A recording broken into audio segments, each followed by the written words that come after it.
Hi, I'm Adrienne Pasquarelli, Special Projects Editor and Senior Reporter at Ad Age, and welcome to another edition of the Marketer's Brief podcast, our weekly discussion about marketing news and trends that have the industry buzzing. Earlier this month, Rocket Companies announced the addition of its first Chief Marketing Officer.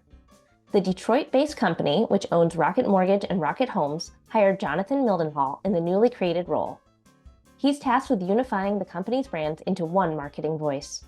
Today, we'll be talking with Jonathan about his plans at Rocket, what he is prioritizing, and what he thinks about the Super Bowl, now only a few weeks away. Now here's my conversation with Jonathan.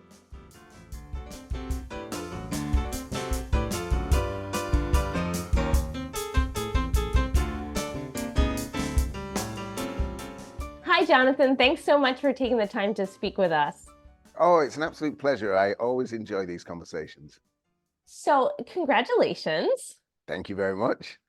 You started at Rocket earlier this month. Tell us a little bit about how your first few days have been. Yeah, I started at Rocket just this week.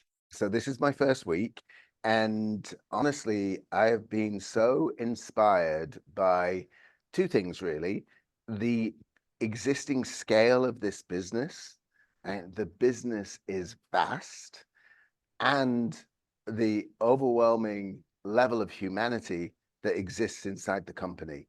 The culture that has been built here at Rocket is one of the most inspirational cultures that I've ever been into. It really does feel like a family. And the thing that makes that kind of quite impossible to believe is there's 15,000 people that are all showing up with a level of belief in the company, support for each other, and collective ambition. So it's a real pleasure to be part of it. And of those 15,000, how many will be on your team? And maybe you could also tell us a little bit about why there is a new CMO role, because this is a newly built role just for you that you're taking. Yeah, that's right. So under the vision of the new CEO, a guy called Varun Krishna, who joined only in September, he has a vision to basically build North America's most client-friendly, seamless ecosystem of every aspect of home ownership. And so he is the CEO of Rocket Companies. And as he looked into the business, he made the decision quite early on that he needed a group CMO that was going to help create strategic and marketing sense of the diverse bunch of companies and services under Rocket. I was excited about that because the role hasn't existed before. And that means that I have to create with my team a new, unique, and distinct marketing playbook for Rocket companies at large. And it reminded me a little bit about when I first joined Airbnb. I was the first CMO into Airbnb, and I knew the Coca-Cola playbook would not work for Airbnb. And so we had to create a new playbook for marketing. And that's what me and the team are going to do here at Rocket Companies, create a new playbook that ensures that Rocket becomes one of the most culturally significant brands here in North America. Now, you mentioned your background, and I was just going to ask you about that because, of course, you've worked at a variety of brands before. You mentioned two of the biggest, Airbnb and Coca-Cola. What from your prior roles do you expect might help inform your new role, or help you in your new position at Rocket? Hmm.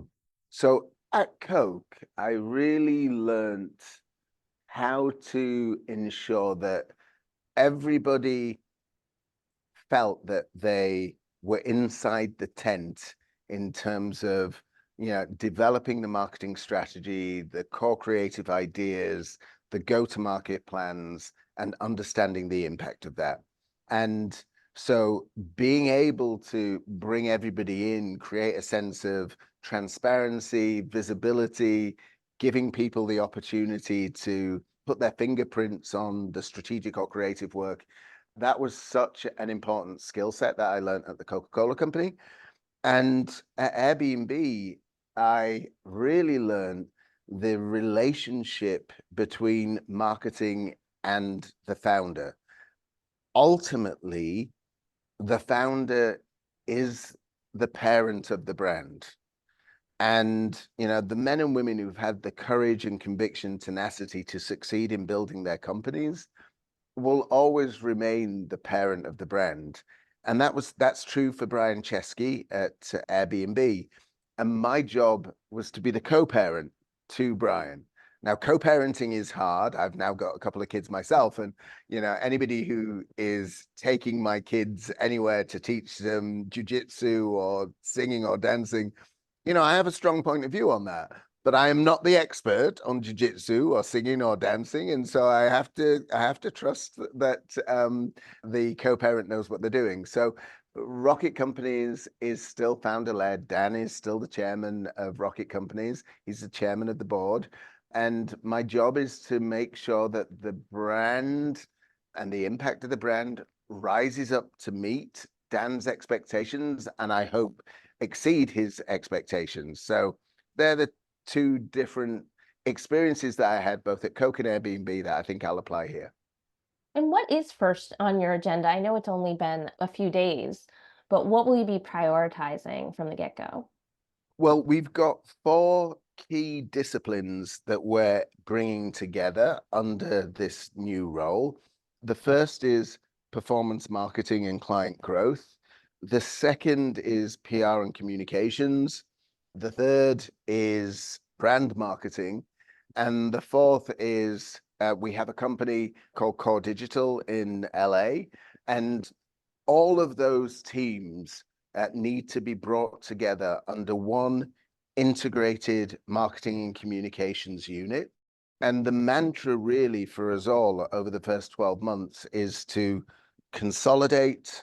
And that means coming together and really understanding the skill sets in each different group, and then integrate our strategic workflows, our creative ideation, our go-to-market plans, our set of accountable goals. And then the third mandate for us all is to elevate. We have to elevate our strategic thinking, elevate our creative ideation, and ultimately elevate the impact that we have in market so that we can become top of mind for more Americans and more Canadians than we've ever been. And Rocket has worked with a variety of agencies before. Do you anticipate taking more work in-house as you build up your own team, or do you think you'll maintain some of those relationships, keep a balance? What are you thinking from that perspective? Well, my creative ambition for Rocket Companies is greater than any creative ambition that I've had in my career to date. And the reason why I say that is because if people are listening to this podcast, I want the best ideas and I want to work with the very best people. I want to work with the very, very best people inside the company, and I want to work with the very best people outside the company. Yeah, and yet at this moment in time, I don't have a point of view on what domains those best people need to come from because we haven't yet done the strategic work. But I do believe that going forward, we will build our reputation through integrated marketing and communications as one of the most respected marketing orgs here in North America. And we'll also build further our reputation as being one of the most effective and successful client partners with other external creative stakeholders. That's what I want to do.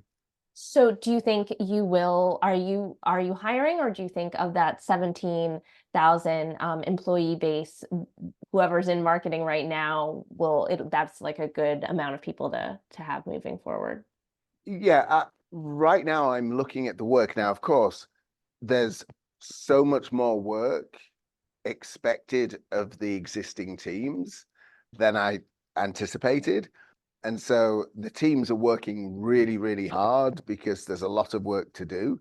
But I wouldn't expect that I'd be reorging or rehiring or, there's so much talent here inside the company. It's my job to really ensure that all of that talent is oriented around a new strategic and creative and integrated approach. And I hope an elevated destination in terms of our overall impact. But I'm certainly not looking to hire a bunch of new people because I've got a lot of really, really good talent here inside the company. And switching gears slightly, Rocket Mortgage has been a semi-regular Super Bowl advertiser in recent years. Will we see any Rocket brands air spots in the Super Bowl next month? No, we're not taking part in this year's Super Bowl. I have had the incredible privilege, particularly being somebody not born in this country. I am an American citizen, but I wasn't born in this country. And I've had the distinct privilege of being involved in 11 Super Bowls throughout my career here in America. I value what the Super Bowl represents, but we're not ready to be in the Super Bowl this year because, candidly speaking, we haven't done the work to define the strategic idea for the brand and ultimately the creative idea for the brand. So we're skipping this year and we might be back next year. I look forward to that. Now, as you said, you've worked on nearly a dozen Super Bowl spots throughout your career, including several well-known ones like Coke's "America is Beautiful." I think that was about a decade ago. What is your advice for brands considering a Super Bowl appearance? Mm.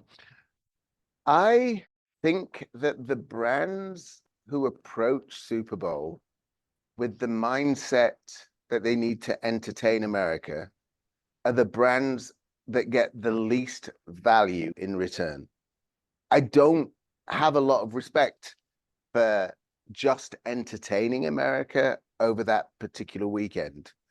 What I really respect is the brands that move America, the brands that deeply move the emotional state of America, create a sense of pride, create a sense of dignity, create a conversation that is helping Americans remember the beautiful humanity here in this country.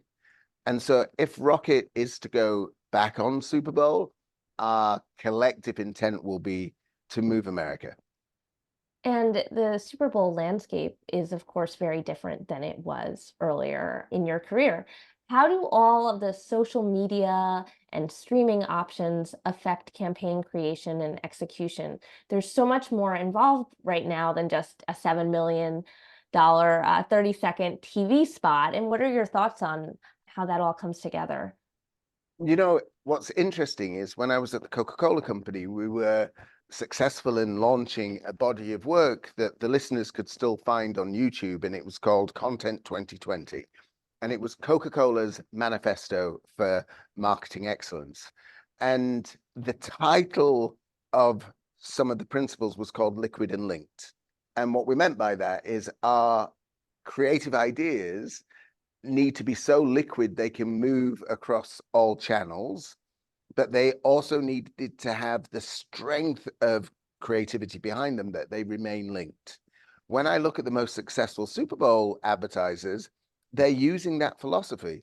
They're ensuring that the idea and the conversation can be so liquid that it engages in many, many different subsets of their communities, but they will always remain completely linked to the bigger idea of the brand.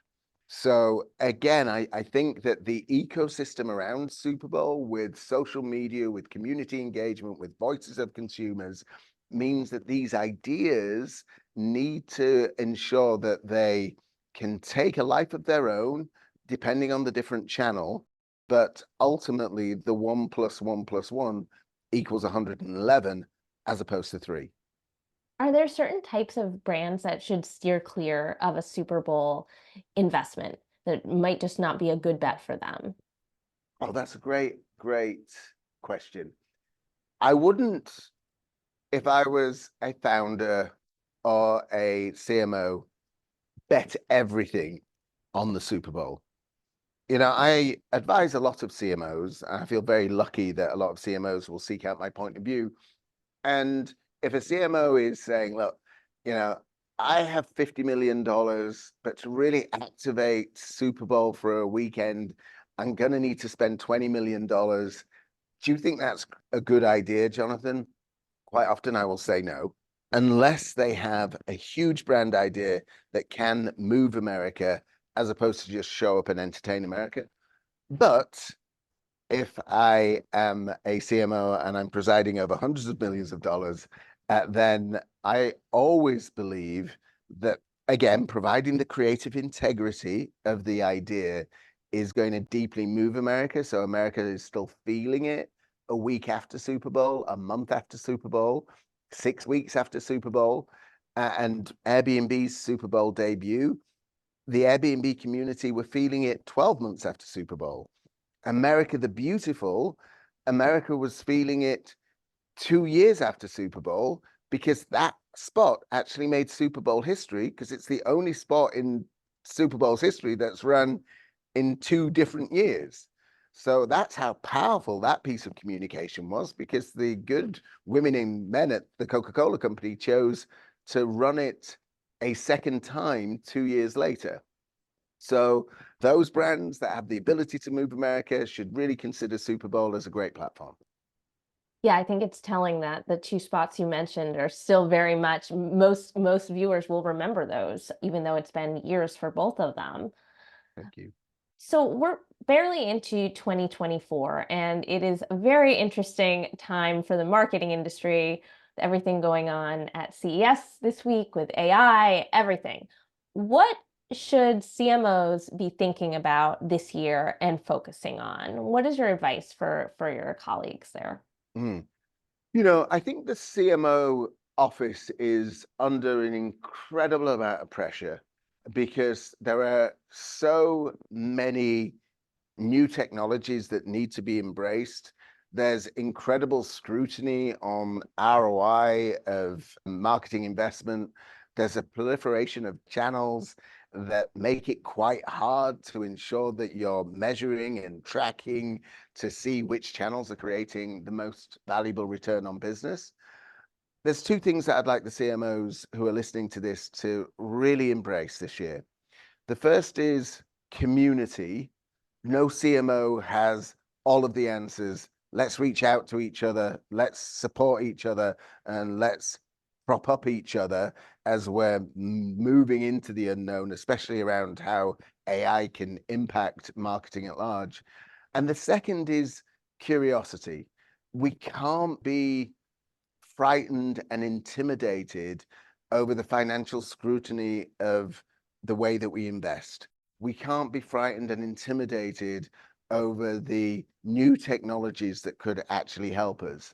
And so if we can show up in community and we can show up with community, then I think that the CMOs who practice both of those two things will be the CMOs that will fare quite well during 2024.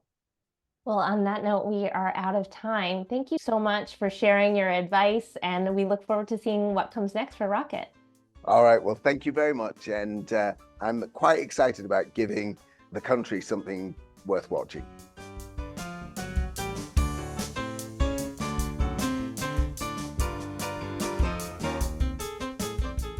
That was Jonathan Mildenhall, the new Chief Marketing Officer of Rocket Companies, and I'm Adrienne Pasquarelli, Special Projects Editor and Senior Reporter at Ad Age.